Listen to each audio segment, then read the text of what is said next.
What is up, everyone? Welcome back to the Dentist Who Invest podcast. And this is a podcast I've been meaning to do for a while on the journey of the individual, the associate, most commonly, the journey of the individual, the associate who wants to buy their own practice. What do they need to watch out for? What should they consider? And what are the inevitable pitfalls which we need to overcome in order to be successful? And who better to answer that question than practice broker Martin Bradshaw? Martin, how are you? I'm very good. Yourself? I'm wonderful. Martin, whereabouts in the world are you speaking to us from? I'm currently in New York. So our head office is in New York, although we cover nationwide, but the majority of my time spent here. Sunny York, beautiful. Well, York is pretty picturesque and scenic, actually, right? It's a beautiful town. Yeah. It's nice to get around, I must admit, but always nice to come home. There's worse places to be based. Absolutely lovely. Okay, good stuff. Well, let's get straight down to business. So, the point of this podcast is the journey of the dentist who is wishing to undertake practice ownership. And the reason that we chose the journey as our model or as the theme of this podcast is because it's very nice, it's very poetic, and it kind of conjures up this imagery of the romanticized entrepreneur and the struggles and strifes and all the things that they go through in order to achieve success. Plus, it's chronological, which makes sense to us. So let's put ourselves in the shoes of the associate who's maybe just come out of university for a few years and has now got this cash pot building up. And they begin to think to themselves, I've got this cash. It's gathering dust to a degree in the bank account, which is a very dental problem to have, by the way, because we're very fortunate. In most other professions, they don't even have that dilemma, so to speak. But as dentists, through doing what we do and having some level of aptitude at it, we tend to accumulate some cash in our bank accounts, which is great. And that cash ideally would have a home in order that it might work for us. And one of the ways we can do this, one of the most common ways, is that we buy our own dental practice. So let's put ourselves in those shoes of that individual. As I say, they've got that cash building up. They're beginning to put the feelers out for a dental practice. What do those people need to know, Martin?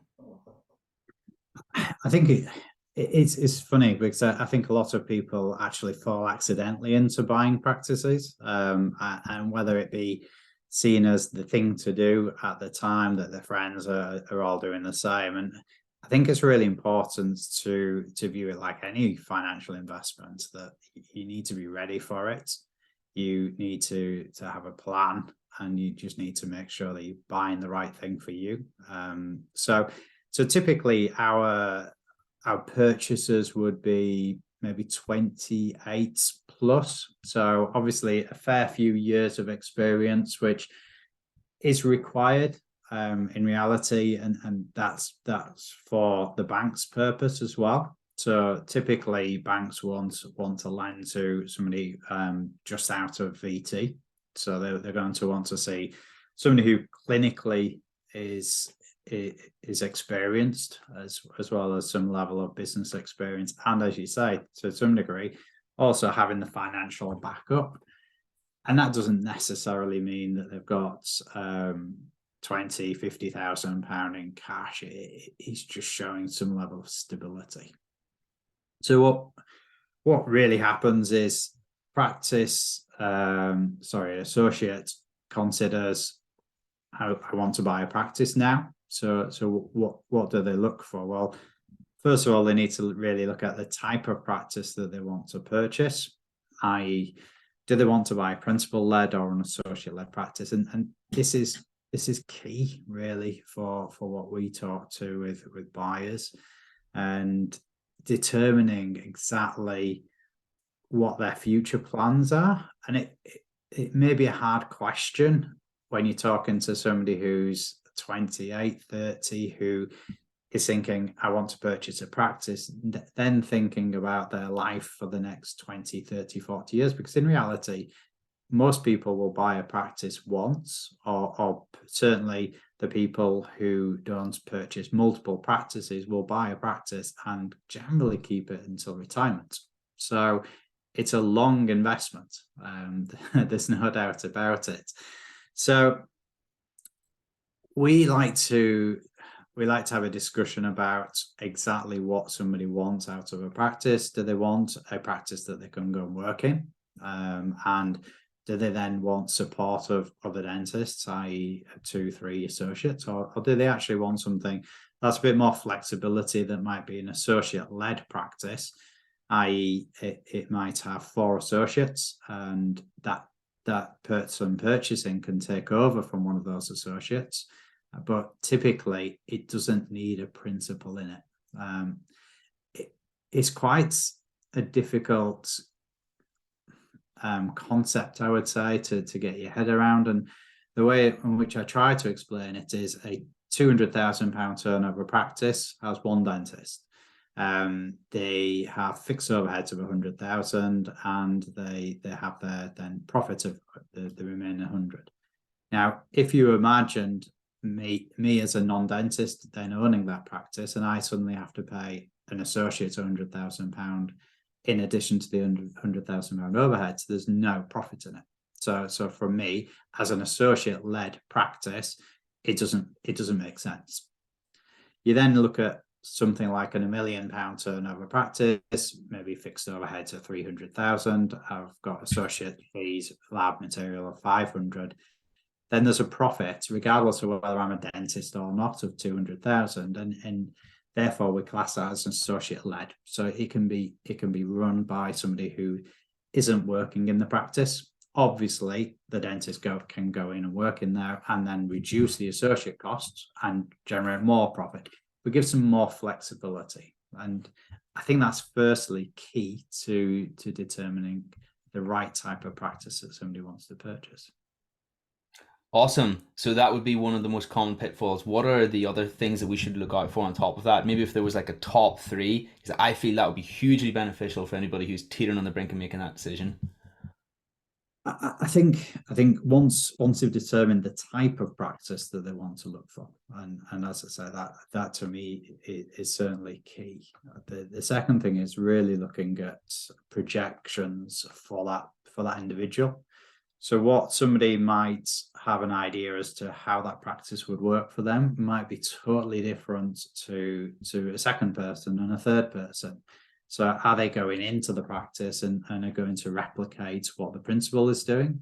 Are they actually going to do less and therefore need more associate costs? Or are they actually going to build in some specialism, and suddenly the practice is going to be significantly higher gross fees than it was previous? So every single person will actually have a different level of projections based on that practice.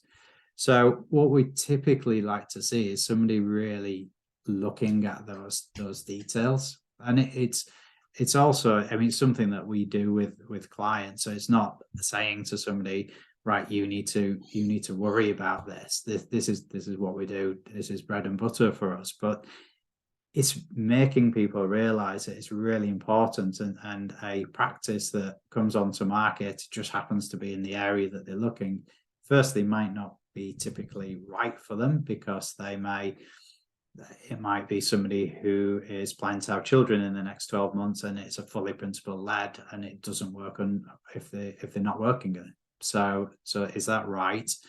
Then secondly, let's have a look at some projections, really determine how is that practice going to work for you, not just now, but actually what's going to happen in 5 years' time. What are you going to do with that practice going forward? And that, again, might then say, actually, this practice isn't suitable. I've got this beautiful practice, it's profitable, it's got 2 surgeries, there's myself and an associate working in it, but I want to bring another 3-4 associates in. I want to bring specialisms in, but there's not the room in the building to do it. And yes, you can relocate, but again, it's just determining that what your plan is and whether that follows alongside. Total curiosity on my part. Okay, how many associates do you find come to you with this very predetermined plan, where they say, I want a practice that has these projections, does this, does that, X, Y, and Z? There's very, like I say, predetermined idea of what they want to purchase, versus the other type of associate, I suppose, or I imagine that you might get, who comes along and says, hey, I've got this money, I'm thinking about buying a dental practice, and I need a little bit of guidance. Would most people fall into the second category, or would it be more the first category?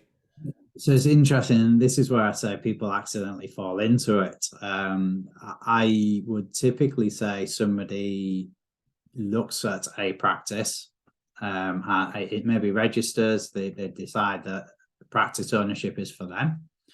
They register with agents, they get details, and a practice generally local practice is probably one of the key drivers for people.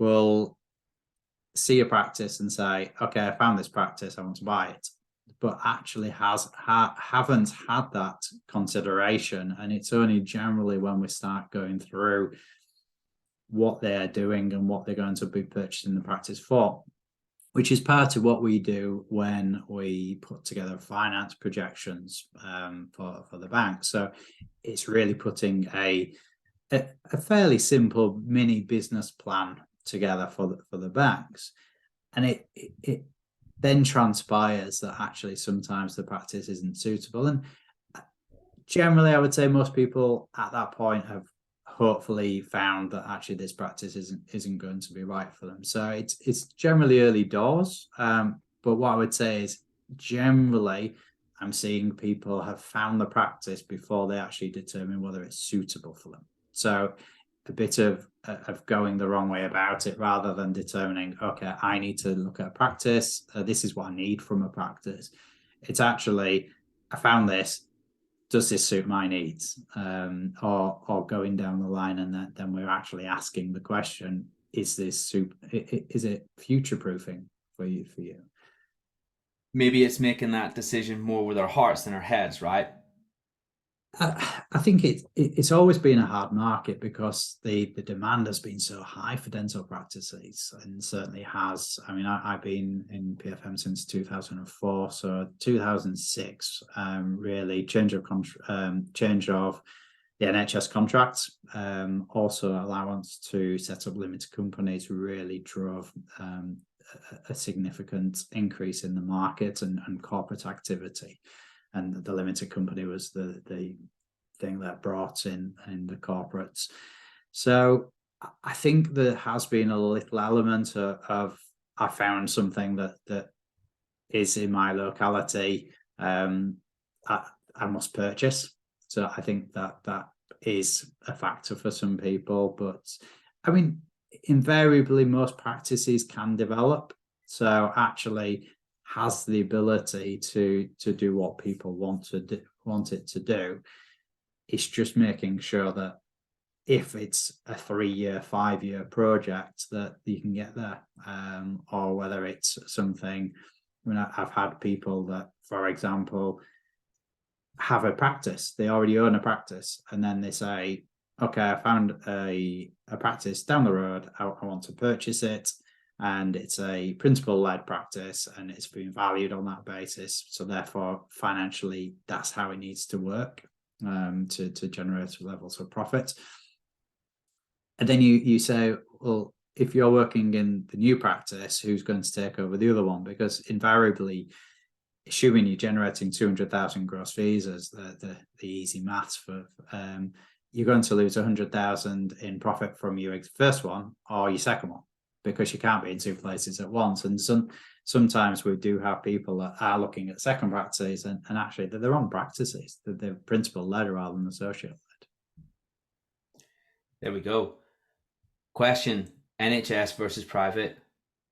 How many people come to you and say, I want an NHS practice ASAP? Does that still happen? Yeah, so I mean, going back 2006, demand for NHS obviously went through the roof. In essence, the NHS contracts was prior. I mean, you're too young, I think, but prior to 2006, we were on just a fee per item. So you saw patients, you put a charge in, and then you got paid. 2006 came along, and there was a fixed amount of funding for NHS dentistry. So what that's created is a barrier to entry for new practices, for squat practices, which we used to have. So suddenly the only way in which you could really, I mean, don't get me wrong, there are some, now and again you do see some funding available, but generally the only way in which you can purchase an NHS practice is to buy one. And so NHS was always generally the easier to purchase from a point of view of less risk, post the new contract in 2006. I think age was irrelevant. So again, you 28 to 30-year-old generally had more experience in NHS than private and was more comfortable with it. However, interestingly, we are seeing a significant increase in demand for private post-COVID. So the demand for NHS and obviously the extra work required within the NHS post-COVID has had an impact on NHS practices. And I would say typically what might have been 90% NHS, 10% private demand is more like 60-40 now. So it's really, it's still probably more NHS than it is private, but Oh, it's certainly oh, getting close. right. Okay. Yeah. And again, we're talking individuals versus corporates is a different kettle of fish, and corporate, you primarily would say 70% more looking for private practices than NHS, but actually your owner occupier, NHS is still in high demand. There we are. Because when I said that earlier, I was expecting you to say that that's not something that happens so much anymore. But it's still out there. There's still demand for NHS practice. And a lot of it comes down to, again, looking at the financials to some degree, and this is what we always did with corporates, is you ignored what the income type was, whether it be NHS or private. Turnover is the turnover, the profit's the profit. Yes, obviously you've got to work within a structure, and whether that be NHS or private, but obviously people still like NHS. You tend to find that people, if they are buying an NHS practice, still have the ability to convert that practice if they want to further down the line. So NHS is still, it still has good levels of demand. There we are. Lovely stuff. Right. I suppose I am a little bit, but yeah, yeah. There we go. I think, Interesting. Okay, sorry. yeah, I think private, so as I say, certainly has increased in interest, and it's certainly from what we're seeing, because obviously we see the recruitment side when we're talking to our clients, because obviously what we are finding is that associates are not wanting to do as much NHS. There's no doubt about that, and our clients are struggling to find NHS associates more than private associates. So there's no doubt that that is applicable in today's market. There we go. Interesting stuff. I suppose where that surprise came from for me is because when one spends time on social media, we tend to get a disproportionate perspective of just how much private dentistry there is versus NHS. And the NHS isn't glamorized as much. And that's not to say that you can't do lots of good dentistry in the NHS, but it certainly doesn't get as much airtime on social media, Yeah, I feel. I think you're right. I think that the marketing side has always been a lot higher on private, as it needs to be. I mean, you used to have the old thought process. You set up an NHS squat and you had the floods of people at the door. So I mean, again, you'll be too young, but it's all 20 miles down the road from me, Scarborough. There were paper articles of somebody opening an NHS practice, and literally a queue a mile long of people looking to register. So I think you're right that especially cosmetic elements of private dentistry has a lot more marketing and needs a lot more social presence. I mean, the likes of Invisalign has gone through the roof post-COVID as well, and those all need good marketing.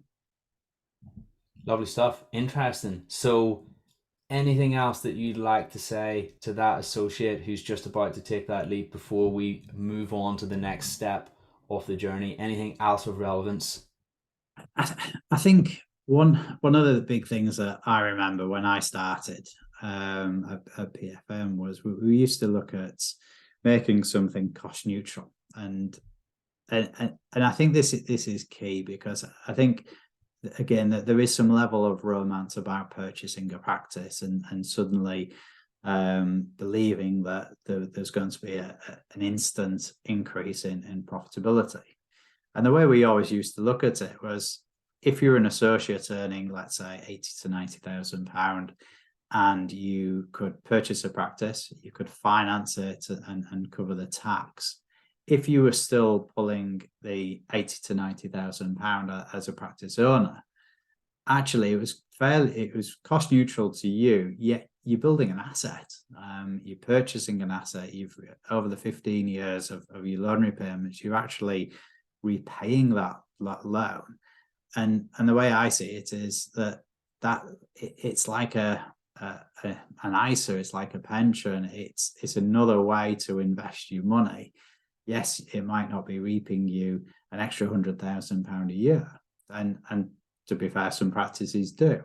But even if it didn't, you're paying for an asset. It's about a bit like buying a house, isn't it? That you pay your mortgage, and then once you've paid your mortgage off, you've got the house to then sell. Yes, obviously you still need to live in it post-retirement, but you don't with the practice. So a lot of people use the sale price, and when they come to retirement, as a big part of their investment.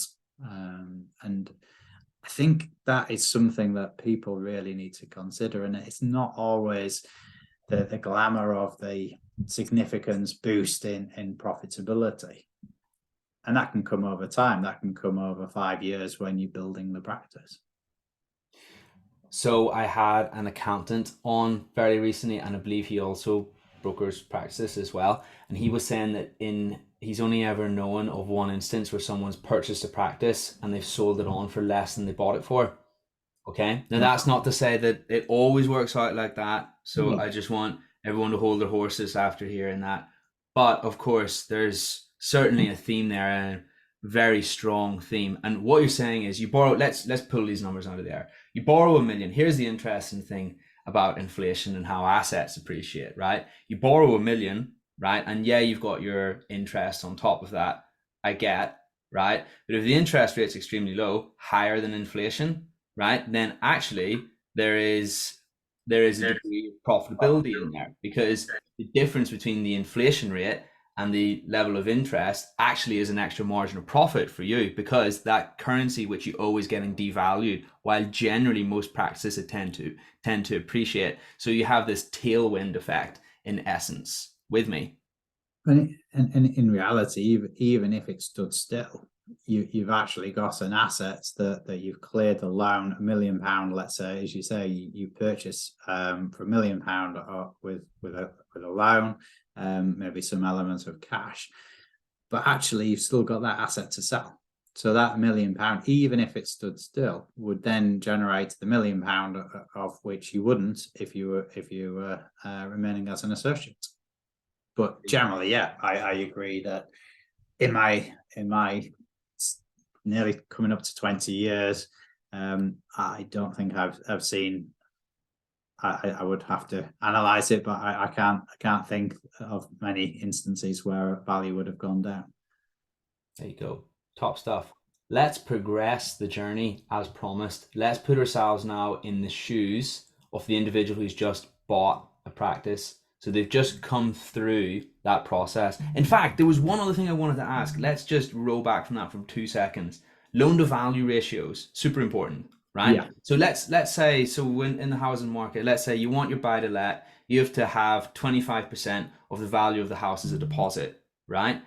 Let's take that logic and apply it to dental practices. What is your, I don't even know if that's the right terminology, but what is the typical loan to value ratio? What is the capital that we have to put down versus the value of the business? So in reality, I mean, the answer is 100% finance is possible. Oh, wow, really?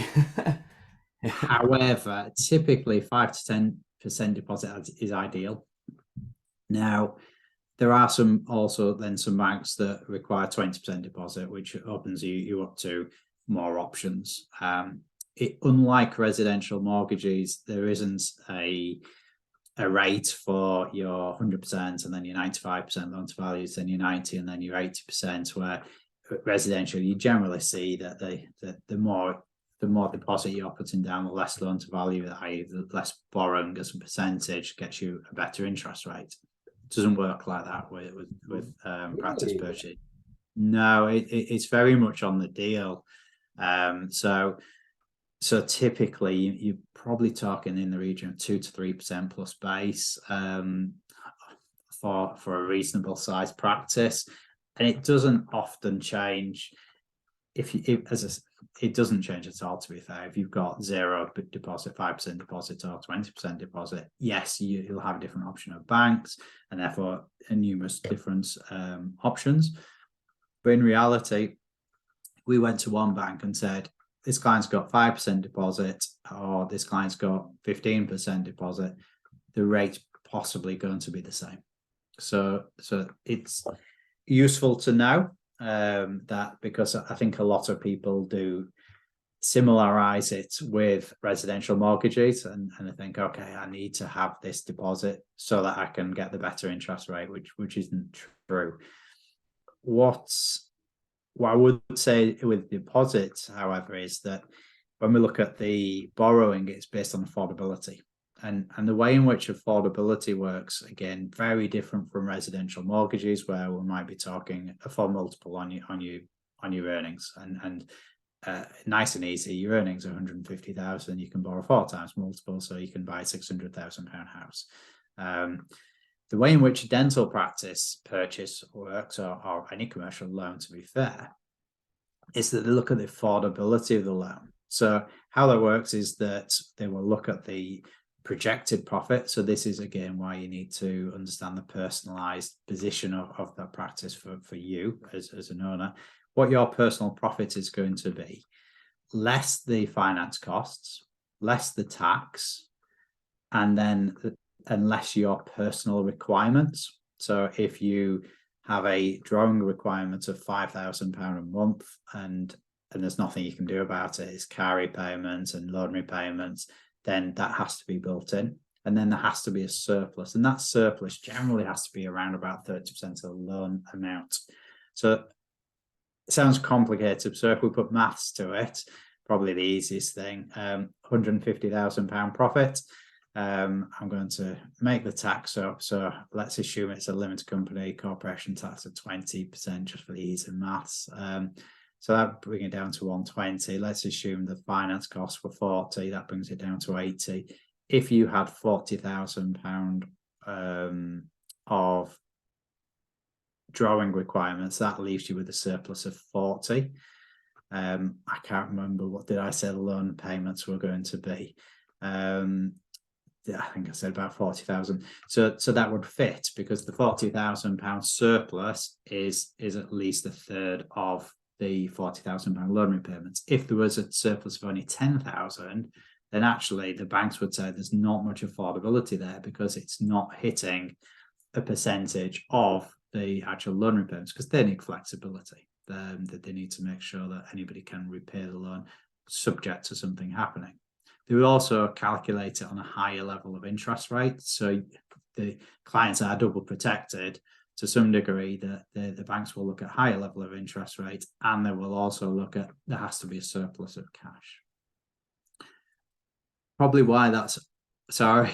No, yeah, I thought you were finished. Is all I was going to say, possibly why that's also important, and this again is key for people preparing, is significant loans can massively affect the affordability.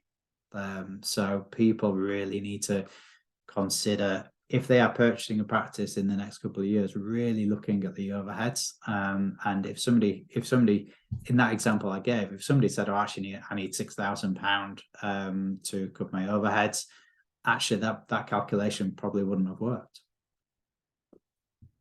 Gold dust. Thank you so much for that. That's a really, really, really nice breakdown of how that works. 'Cause I actually didn't know that, and it's interesting that that's a counterintuitively, I believe is the word, that it doesn't actually make any difference in terms of the interest rate necessarily as to how Yeah. much deposit that you put down, which is totally different to houses, of course.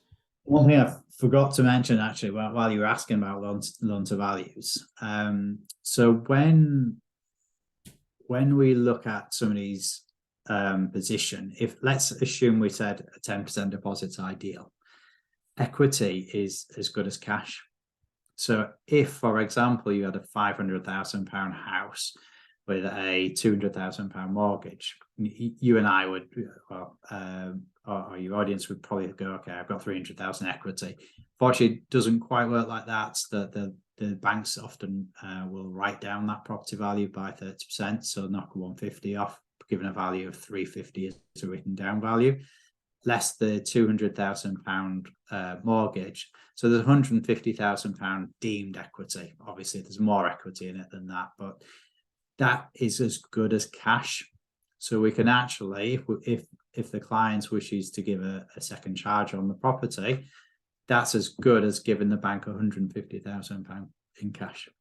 So often where we look at these 100%, it's not necessarily because we're not giving anything to the bank and they're getting 100%. It's actually that we're using equity in other properties that allows us to actually not have to put cash in.